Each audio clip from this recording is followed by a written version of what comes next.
So hello again. Welcome to our webinar, How to Autofill Forms with New Smart Data Gadgets. My name is Katie Gaston. I'm the Product Marketing Manager with Build. And today I'm going to be supporting with the discussion and the presentation. So to kick it off, like I said, I give myself a quick introduction. We also have Tad, who's on the line, the Vice President over Kuali Build. Tad, do you want to give yourself a quick introduction? Hello, everyone. I'm looking through the names here and I'm seeing some of my favorite people. It's great to see you all. Great. So before we jump in, just a few things to mention. All attendees will be on mute throughout today's presentation. But if you have any questions for us, go ahead and click on the Q&A button at the bottom of your Zoom window. You do see both a chat and a Q&A. So look for the Q&A one, and that's the one that we're going to want to see. We'll monitor both, but Q&A would be ideal. We'll go ahead and type your questions there, and we'll either address them throughout today's call, or we'll take some time at the end to address them as well. We have a content-packed session, and just so you know, we are doing this webinar in kind of two parts. The first part is for folks who are more of the builders, more of the people who are form submitters, to see how this new functionality works. And then we're going to transition and actually do a second part where Tad's going to present, if you're familiar or comfortable building API integrations, we'll show you how to actually configure the new Smart Data Gadgets in our API session as well. You're welcome to stay for all of it, or if you'd like to, you can also hop off after we do the Q&A after the first part of the webinar today. And just so you know, we are recording today's session, and we'll go ahead and send it to all attendees following. So if you'd like to hear the information again, just go ahead and look out for that recording in the next couple of days. So let's jump in. Smart Data Gadgets makes it easy to quickly populate a form with accurate and connected information, ultimately increasing both the submission and the quality of the actual form itself. So let's talk a little bit about what we saw in Kuali Build that led us to thinking about creating this new functionality. Well, we began ideating on Smart Data Gadgets some time ago. We realized with our current existing data set, our current gadgets that connect to external databases, that we had an opportunity to make them more expansive. A user still needed to type information like their username or ID into a form, even though we had some fields that were connected to either user groups or an external database. And we realized that could be made a little bit easier. In addition, what we saw is that there was a lot of gadgets to choose from. So let's say a new builder that might not be as familiar with Kuali Build had to learn a little bit more to get started, or it's possible that they could have gotten confused about which type was best for what functionality. And then finally, because of those two things, we realized that there was a possibility for mistakes to happen, whether that's in information that's typed in or in choosing the incorrect gadget when you're actually building a form. So that led us to Smart Data Gadgets. In this new release, what we do is we empower you either as a form builder or as form submitters to quickly autofill fields with information that either already exists in connecting databases, like student ID, major, or advisor. Since the databases are connected in more integrated ways in the form, you'll actually be able to use the connected data to do some really cool things. Like, for example, I'd be able to take information that's connected on a database and actually limit the visibility of a field in the form using that integration. Or I can also filter views in my document list based on information that's in the database integration, whether it's part of my form or not, whether it's actually added as a field or not. Finally, these new Smart Data Gadgets make it much easier to know which one to use when you're choosing to build a form. And we've just made the options a little clearer, so it makes it a lot easier and quicker to actually build and launch a form. Here's some examples of what the tools look like in Kuali Build. So you can see this first one shows just linked autofilled data gadgets. So I can see once I pat that one in, I'd be able to drag and drop things like name or GPA onto my form and have information auto-populate. Once I've connected a database integration, like I said before, I can actually limit the visibility of a field based upon information in my connected database. So you can see here I'm limiting the visibility of a particular field based upon if the building is Innovation Park. And I don't even necessarily have to have building as part of my form. I can just have it as the database integration and still use it to limit visibility. And then finally, I can filter views with that linked metadata as well. So you can see once I've exposed one of those integrations, I've got a whole slew of types of information I can now use in my document list for better views, better transparency, or just more filter criteria.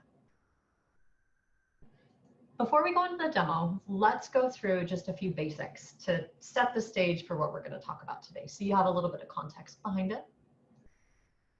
So on the left-hand side, you're familiar with what all those data gadgets look like today. And on the right-hand side, those are the new smart gadgets we're introducing.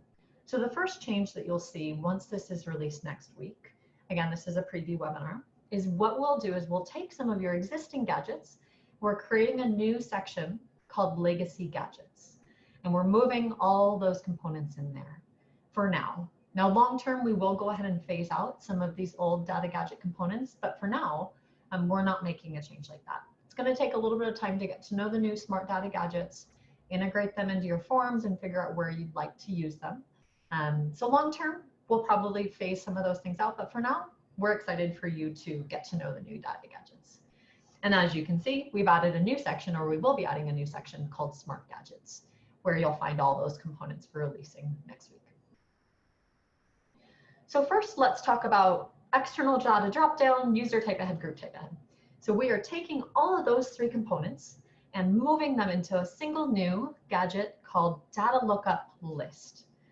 Now, the Data Lookup List lets a form submitter choose a single item or select from a menu that is pre-filtered based upon information either in the form or information in the user's profile. So for example, if I have my student ID associated with my profile, I can be shown a classes when I go to submit a form, a list of classes that are only relevant to my major, if I needed to only see those, because the system knows my major, since the system knows my student ID as well. Next, we've moved our user and group multi-select fields into a single data lookup field called Data Lookup Multiselect. And so you're probably familiar with those components. They allow you to select multiple users or groups on a single field. And as such, this new lookup lets you do the same things. You can just do it either from users or groups when you select that field. And then finally, we're introducing a new data gadget that doesn't exist in functionality today. The new data lookup single item automatically will populate fields with information already added to the form or that's known as part of a user's profile. So again, using that example of student ID, let's say if I fill out a form and the system, my student ID is associated on my profile, I can automatically populate fields on that form without me doing anything with major, GPA, advisor, any other information connected in that same database that my student ID is associated in. So from a user experience standpoint, this makes it really, really helpful for students or for anyone submitting a form, because they no longer have to add manual information. The system will automatically fill it in with anything that's already known in an existing database system. So I know I gave a lot of a preview for it. Let's go ahead and jump in and see how that actually works. And give me just a second. I'm going to go ahead and switch my screen here.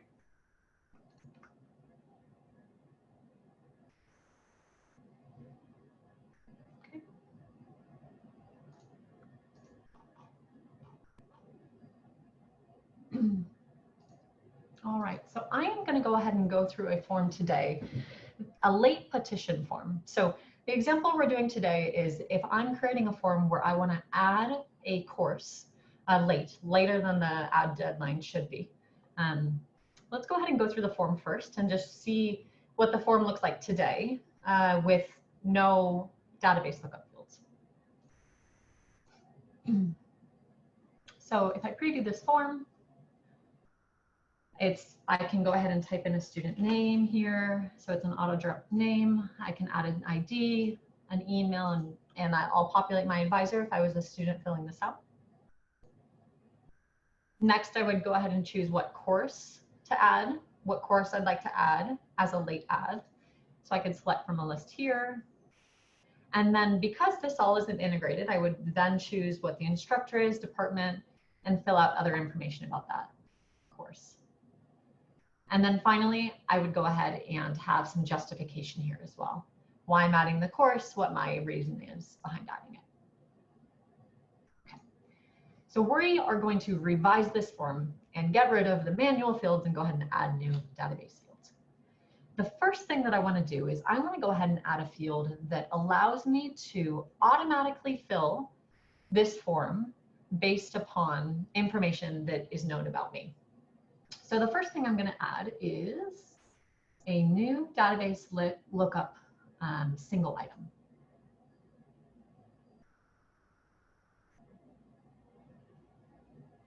We'll go ahead and call this one student name. Now, the next thing I do after I name it is I'm going to go ahead and choose my source. So in this case, I've already connected my API integrations. I know which one I need. I'm going to go ahead and choose external data and student information.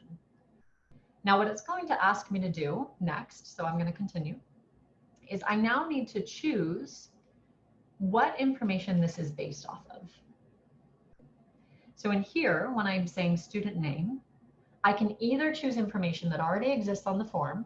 So when I click on this, you can see I can go ahead and look up any of these fields that are already on this form.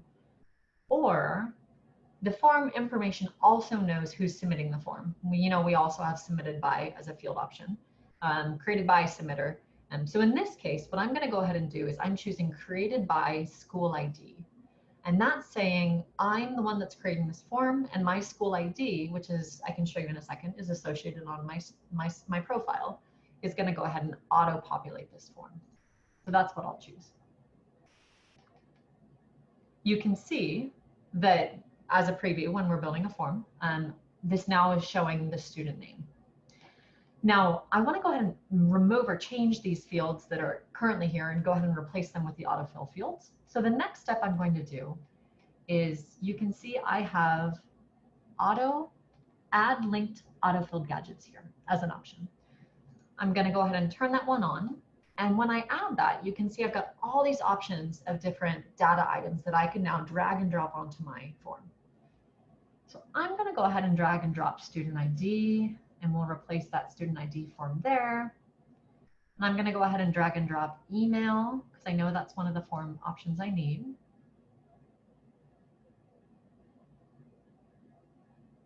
We'll paste that there.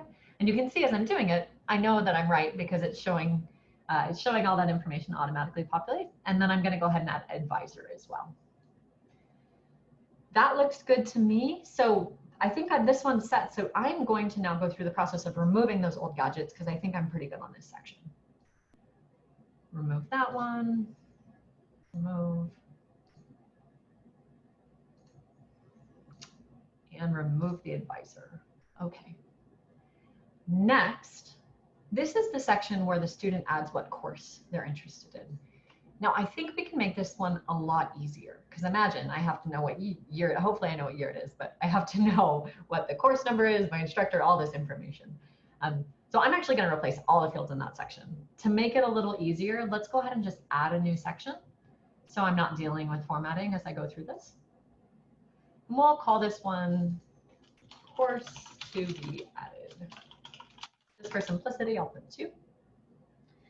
Now, the first field that I want to go ahead and add here is I want to determine what year and term this particular item is going into, or what year and term I want to select my list of courses from.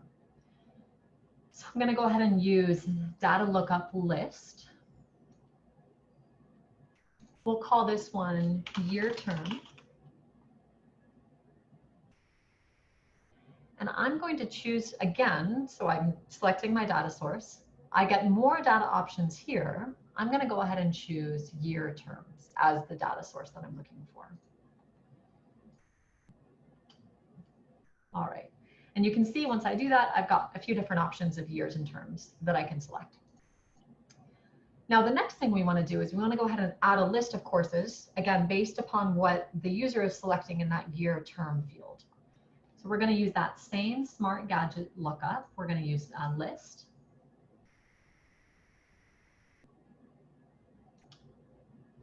And let's call this one classes. And when I choose my data source here, I'm going to use the classes database. And from data in this form, I now want to go ahead and base this one off of the year term. So you can see I've got year term as a data option there. And I want to choose ID because that's going to tell me the exact kind of backend API database ID that will then reference this course option. Okay. Now, there's a few other fields I want on this particular one.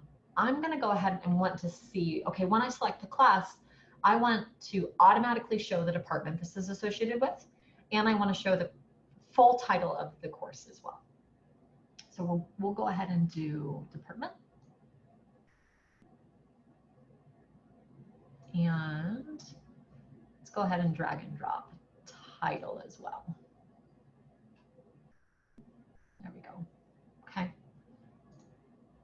Now, finally, let's go ahead and add a section. So once I've selected the course, that's part of the challenge. Next, I need as a student to say, okay, there's 6 different sections of this course. Which one do I actually want to take? And how do I know if there's actually space left in that course? So the next section I'm going to do is I'm going to go ahead and do again a data lookup.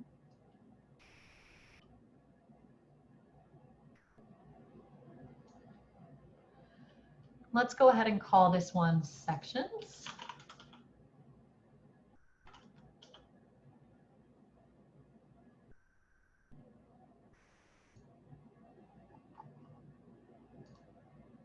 Okay. Now again, very similar to the other ones, I need to say, okay, I need to filter this list of sections based upon what's in this field, the year term, and based upon what's in the classes. So I'm going to go ahead and select here, year term ID, and that's classes ID, excuse me. Classes ID and year term, I want to go ahead and look at year term ID.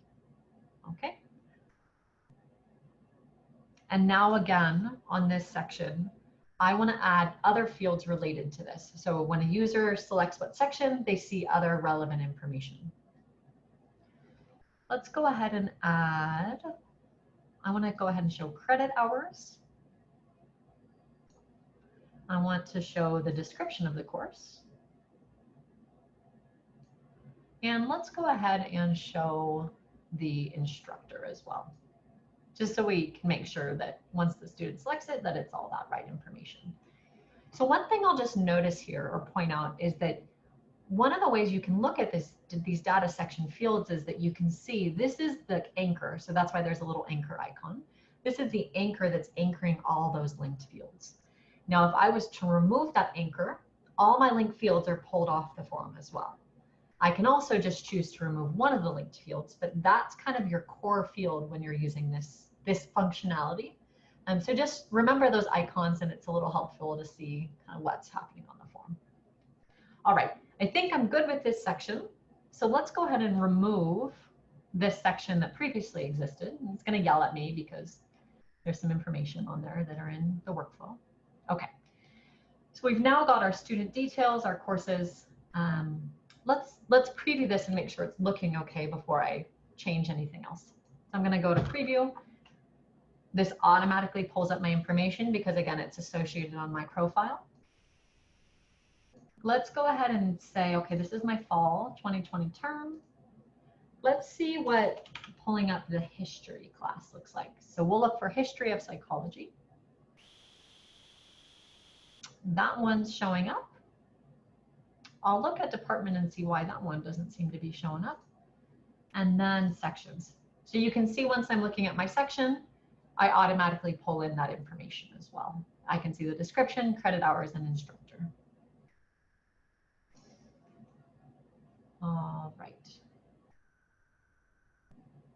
Next, before I do one final thing, I'm going to go ahead and add a few more, another filtered field to this. So the student adds information here. They add which section they're interested in. Now, one thing that's really important about the late drop form is that if I have a student of a certain GPA, I'm a little more worried about them because if they're adding the course late, that means they have to make up missed information. So I actually want to add a custom section here that says if a GPA is under a certain amount, I need to make them give me more justification behind why they should be able to add this course. Otherwise, they could have to make mixed up information. So let's go ahead and add here a read-only text field underneath this justification. And I have this already typed up, so I'm just going to copy and paste this. And it's just saying that they have to add some additional explanation. I'm going to limit this visibility based on other gadgets. And let's go look at our student name, GPA. We're going to put is less than, we're just going to set the bar a little high, 2.75 GPA. All right.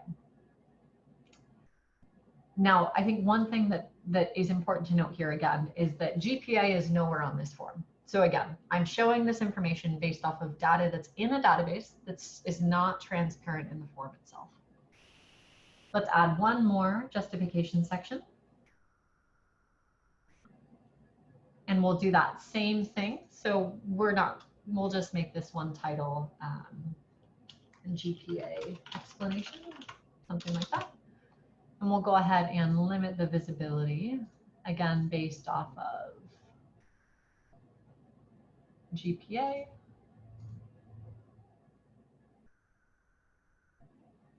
Is less than or equal to 2.75. Okay.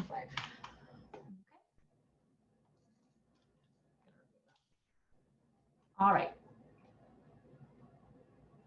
Now, finally, we've got most of the form built. At the very bottom, because of what's happening right now with class sizes and if we're going back to campus or not, there's a really high concern on campus about if we should add too many students for a class, because if that class ends up going in person, there's obviously a risk from the pandemic standpoint. So the final thing I want to add to this form is some linked information. So when this goes back to the department chair or the advisor, they can actually take a look and see, okay, is there space in the class for this person to be added? And if there's not, then they can consider it accordingly. And so I'm going to add some additional fields here. I'm going to go back to my sections. And you can see when I look at my auto-linked fields, I've got a few additional linked gadgets that I didn't add before.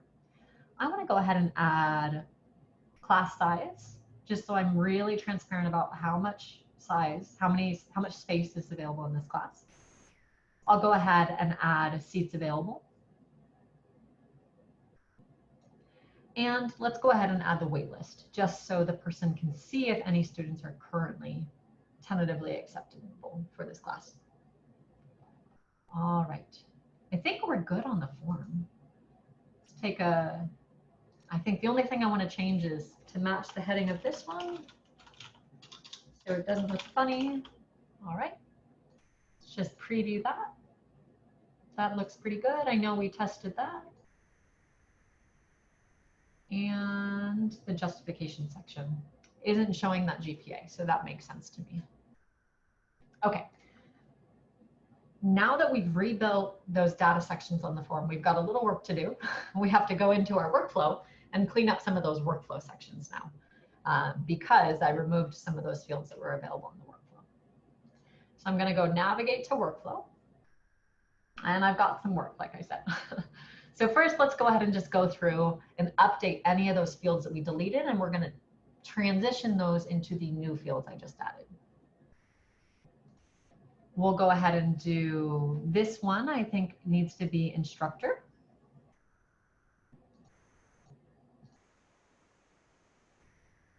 We're going to go ahead and set this one as department.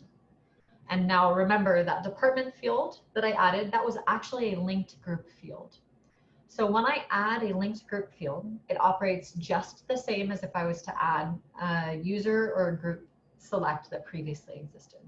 When I add that information to my field, I can then choose what role, if I'm using that particular approval type of that group, I would like to route this approval to.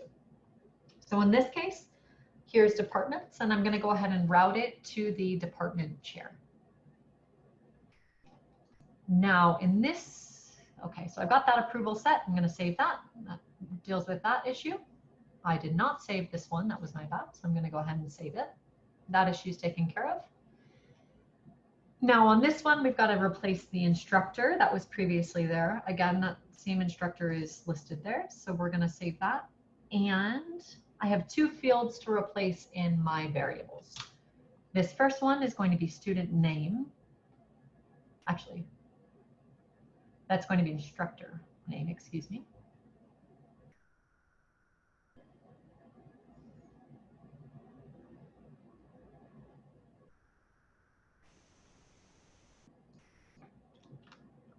And this second one is going to be the course name.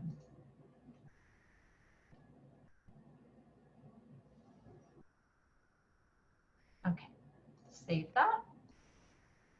And this finally here, this notification goes to the submitter. And I want to, again, add the course name there. So we're going to go add to variable and classes, full text title, save. All right. So again, the way this workflow works is it's going to, as soon as the form's submitted, send a thank you for submitting your late form. Approval is sent to the instructor for verification.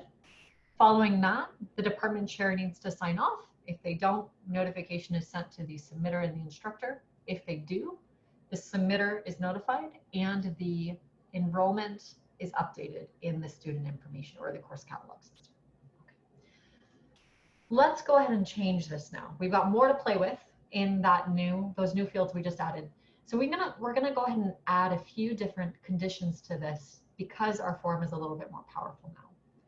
Now, the first thing that I want to add is I want to have the college dean, not just the chair, but the dean sign off in the scenario that there's no room left in the class, because there's a lot of concern around that right now.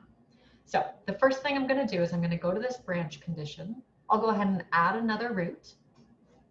And in here, let's go ahead and root this based upon let's look at the class size and seats available. That's what I was looking for. I'm looking for when seats available are less than or equal to 0. So again, no room is left in the class. Hopefully it's not less than 0. And in that case, we'll go ahead and save that. I've got another root added. Let's add another approval here. And again, this one's going to go to the college dean. So we'll select here department. We're going to look at role, and we'll go ahead and select from the college dean. Okay. Finally, let's go ahead and add another branch condition before it even goes to the department chair. In the scenario that, again, that student's GPA is low, we want to make sure that someone has the ability to call that out and make a change and stop it in the scenario that there's an issue there. Let's go ahead and add another branch condition here. We will not run that first route, and we're only going to run the route 1 in the scenario that the student's GPA is less than, and we'll use that same criteria we used before, 2.75. Okay. Let's go ahead and just add one more approval section, and we'll route that approval to the student's advisor. Oops.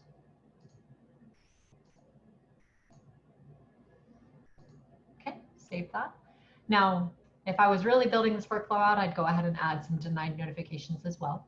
But for the sake of time, we're going to go ahead and just say they're not going to be denied in this particular workflow scenario. All right. So we've got all of our workflow conditions added. I think this branch condition I might need to revise.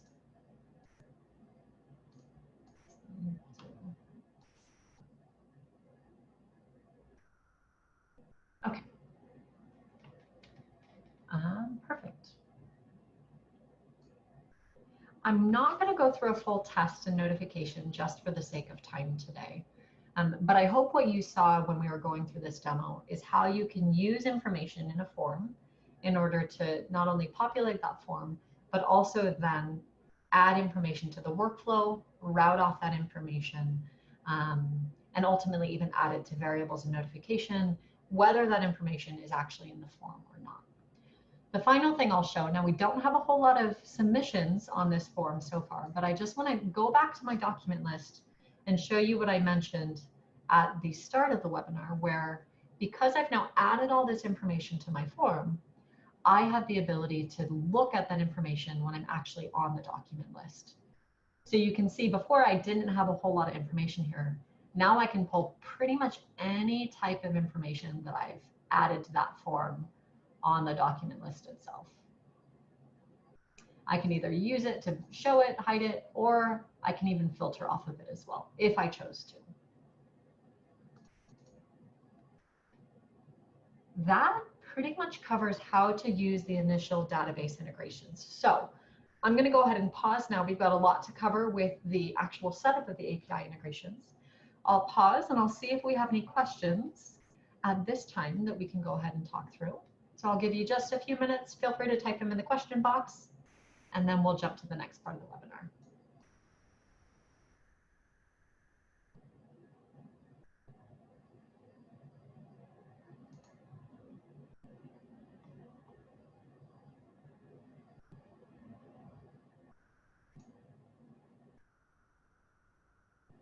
We did have a question about if the fields were static at the time of submission, or if they'll remain up to date each time someone looks at the form. And the answer to that is that they are static at the time of submission. And the data, the information, the reason that is the information won't change after it's submitted.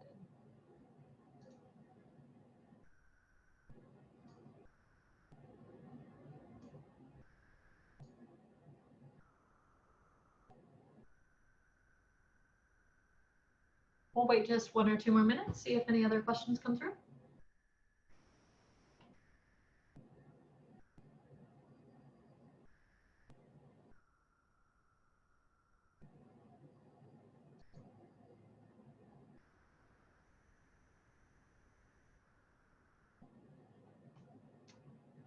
All right, well, if you still have questions on this first part, feel free to go ahead and type them in the box. We'll get to them at the end of the webinar. With that in mind, I am going to sign off from the presentation, and not technically sign off, but transition to Tad. Tad, feel free to take the reins. I'll stop sharing, and let's go ahead and see how to set these things up. Great, thank you, Katie.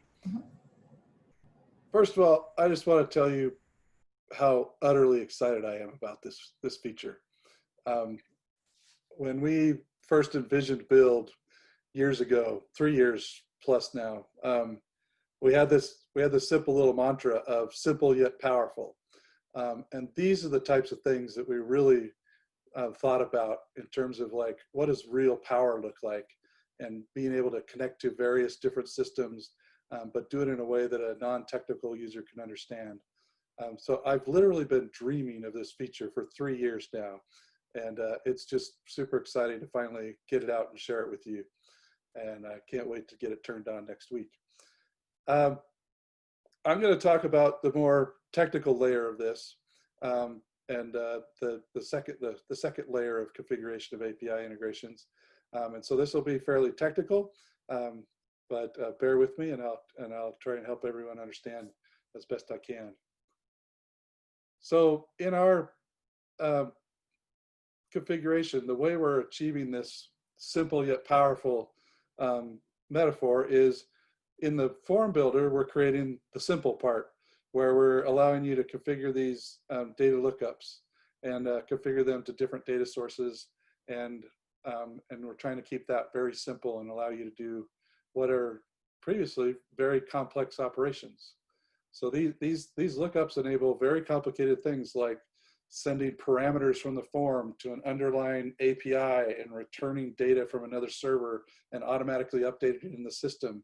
These are things that are fairly complex operations that we're trying to make as simple as we possibly can for you to enhance your forms and enhance the quality of your data. So our approach has been, in order to keep things simple for the builder, to create another tier of configuration that handles the complexity part. And that's what I'm going to go and look at today. So I'm going to go down below, and I'm going to look at system API integrations. And this is a section of build that only the system administrators can get to. So this is where these different data sources are configured. So I'm going to look at a couple different ones. I'm going to look at student information. And so this is the API that Katie used to look up the student information, to get their email, their GPA, their advisor. That's coming from this API configuration. This one's configured to use the new get single data item. And that's what maps to the data drop down single item gadget on the form. It uses the simple get method, and it uses this URL. The key thing happening here is that I'm able to pass parameters in the URL, and I use that by putting these little left and right squiggly braces around the parameter. And so I could do URL parameters. I can also do query parameters. For the URL parameter here, where I just want to pass the student ID as a parameter to the URL, I can add that parameter there. This piece is just like we've done before with the external dropdown, where I need a unique ID for the underlying data, and I need a label that's going to show when I do that. So in this case, I'm pulling the ID of the student, and I'm pulling the name of the student, which is what shows when that automatically loads up. This little section here is where I'm configuring the URL inputs. And so that's this when I add a parameter up here, this automatically gets added here as a parameter, and I could give it a friendly name, and because sometimes these things can be fairly esoteric. So I can give it a friendly name, and this is the name that will show up in the pick list and in the UI in the form builder, is this name when it's referring to this parameter. You'll see query parameters is where we configure those. I'm going to show those in a separate API integration. And then here's where we define the outputs. And so this is where I could choose a data field from the underlying data that's coming back. I could give it a friendly name, and I can map it to one of our gadgets. Initially, we're going to support these 4 gadgets, but we're going to support additional gadgets in the future. So this is where I can add those additional fields. So I'm going to run a test. And when I type in a valid student ID, you'll see that it's going to load. And this is the data that's going to come from that output. And these are all the fields that are going to be available in the form builder when someone gets those autofill fields. That's where all this is being configured and where it's coming from. And we still have the underlying API stuff that's happening under the covers, where you can see the headers, the status code, and the data that's coming back. This piece here is dynamic. So if I added another field here, let's see, I've already got all these fields added. So I'll do that on the next API.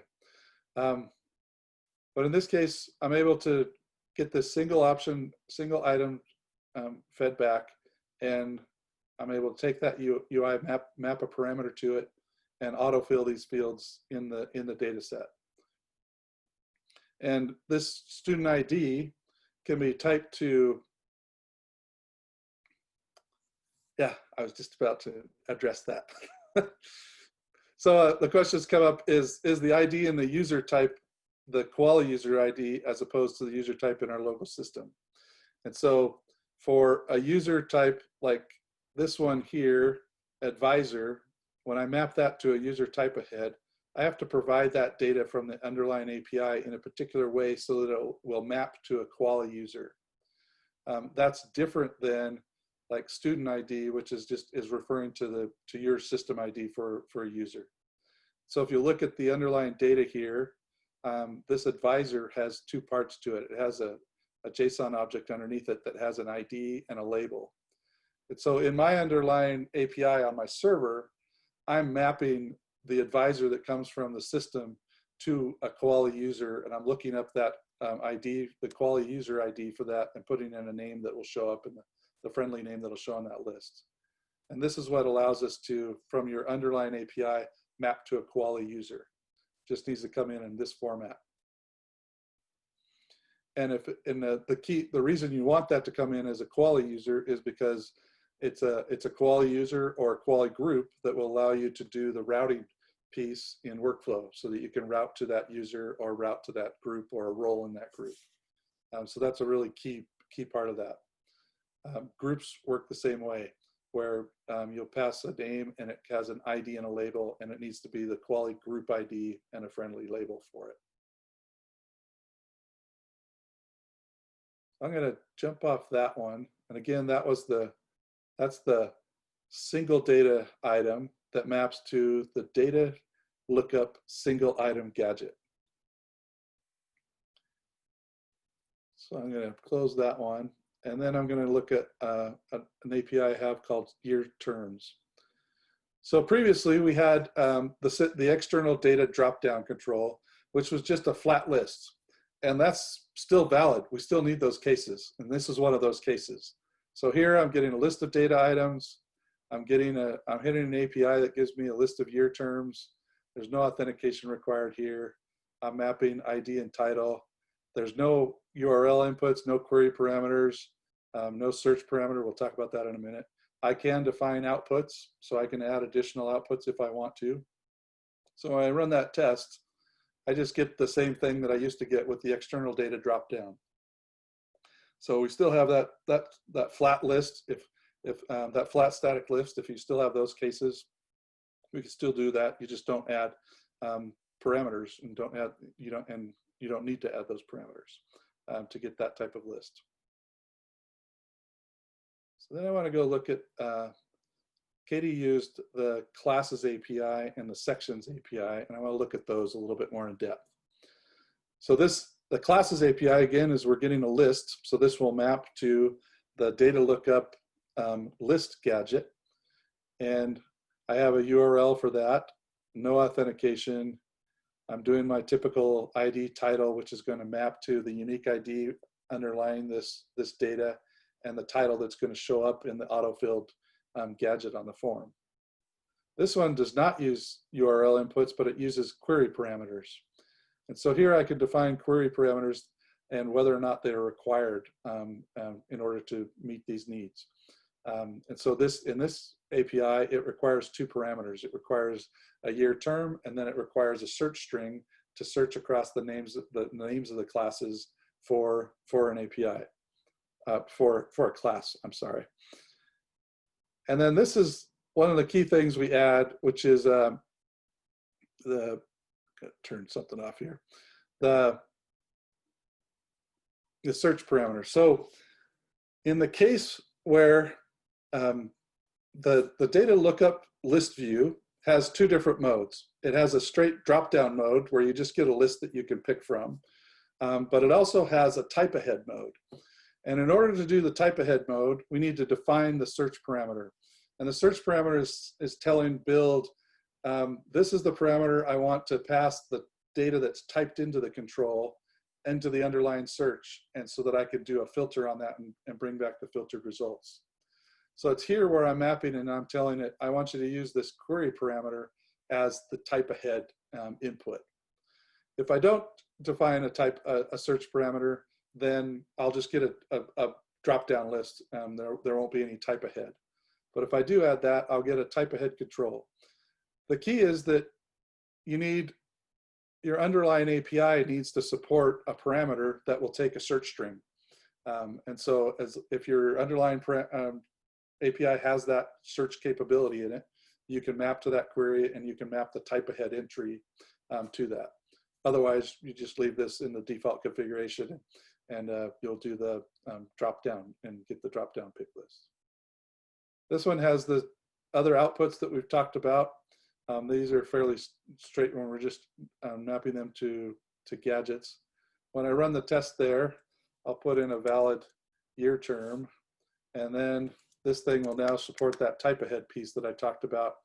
And that's where it's taking that, what I typed in there, and it's passing it to that underlying query parameter, this piece. And that's how I'm getting a filtered list that's filtered on history. And I can choose those, and you'll see how my data fields are mapping. And here's the underlying list that's coming back, and I can see the data that's coming back for that list of classes. And if you scan down through here, you'd find history scattered throughout here. It's doing a full text search on 2 or 3 fields in this case.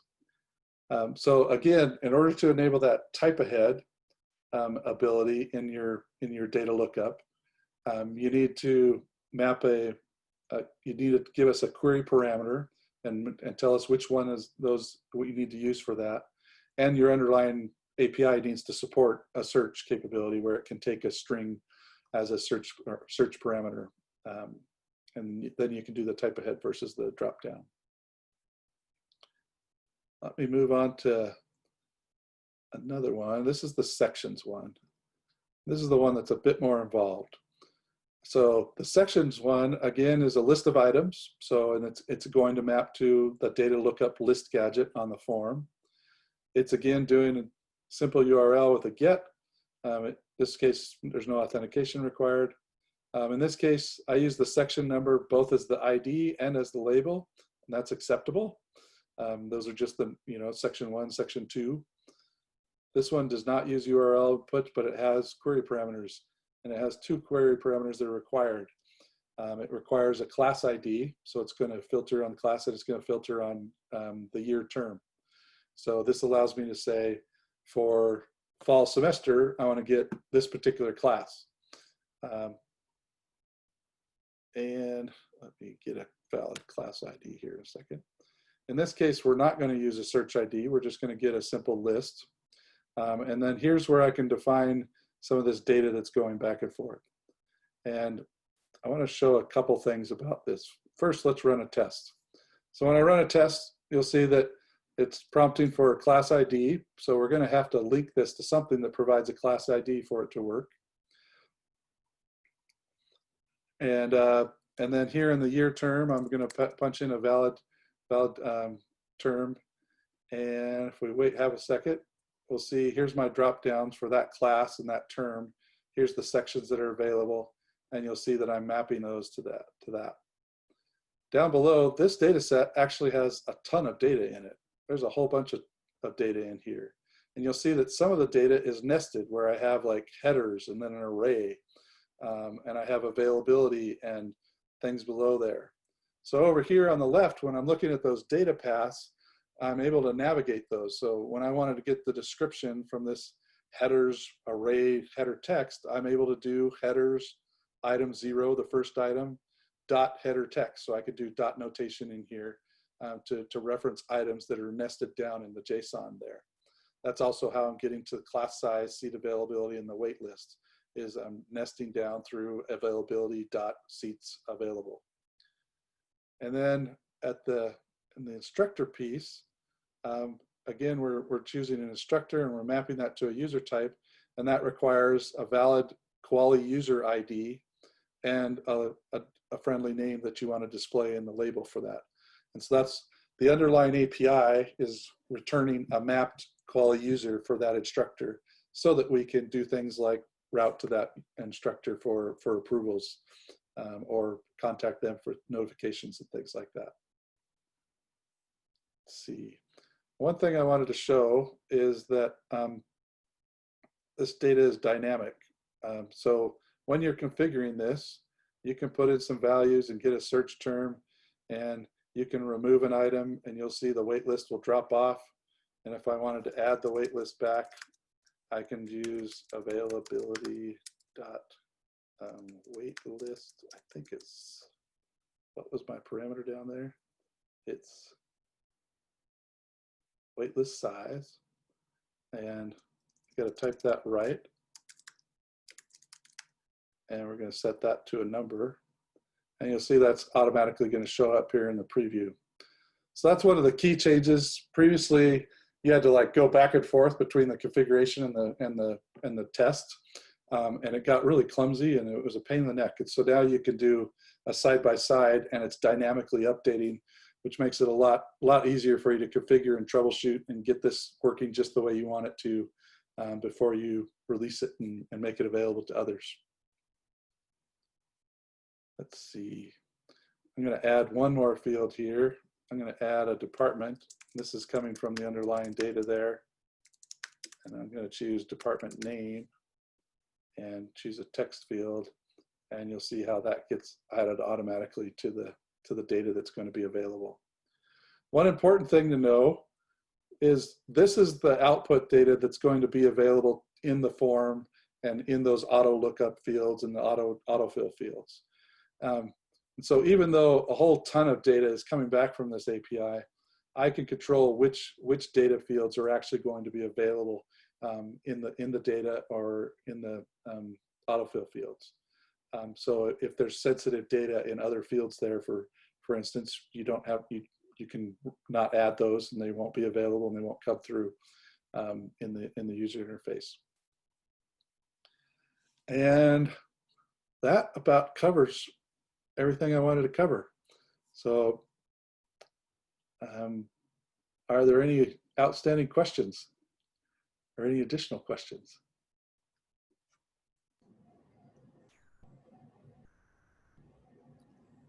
So again, I'll just to recap, our integrations, our data integrations kind of have a two-tier level.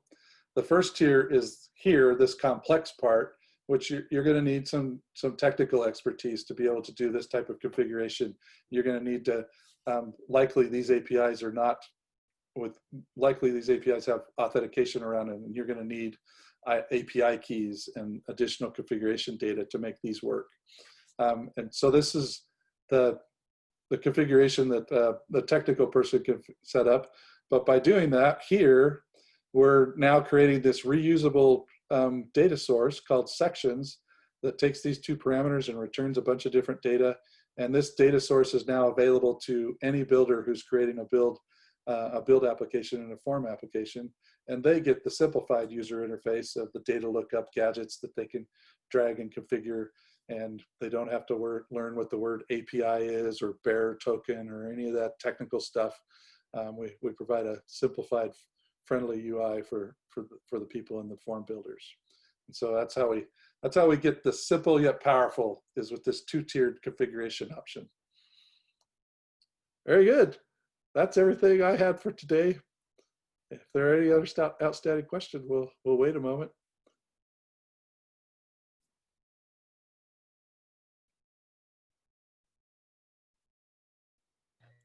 Hey, Tad, I just want to put a plug in for some of the Zendesk articles that are out there about this topic. So if you guys go to the knowledge base, it's like the first or second link at the very top under the What's New section. You'll have a link to the release about these data gadgets. And then you'll also have a link to the API integration set up within that article about the data gadgets. So go check those out. They are out there today. Just a follow-up to that, we will be sending an email next week once this is all turned on in your environment. So just watch out for that email and go ahead and jump in and get started right after that. And I don't think we're seeing any other questions come in. So I will just end by echoing what Tad said. We could not be more stoked about this feature. It's pretty fantastic. It's going to empower business users to do some really powerful things. So we cannot wait to hear your stories in the next few months. Please let us know all the amazing things you're doing. And thank you for attending the webinar. We'll go ahead and, like I said, send out a recording following, but go build great things. Thanks. Have a good rest of your afternoon. Thanks, everybody. Bye.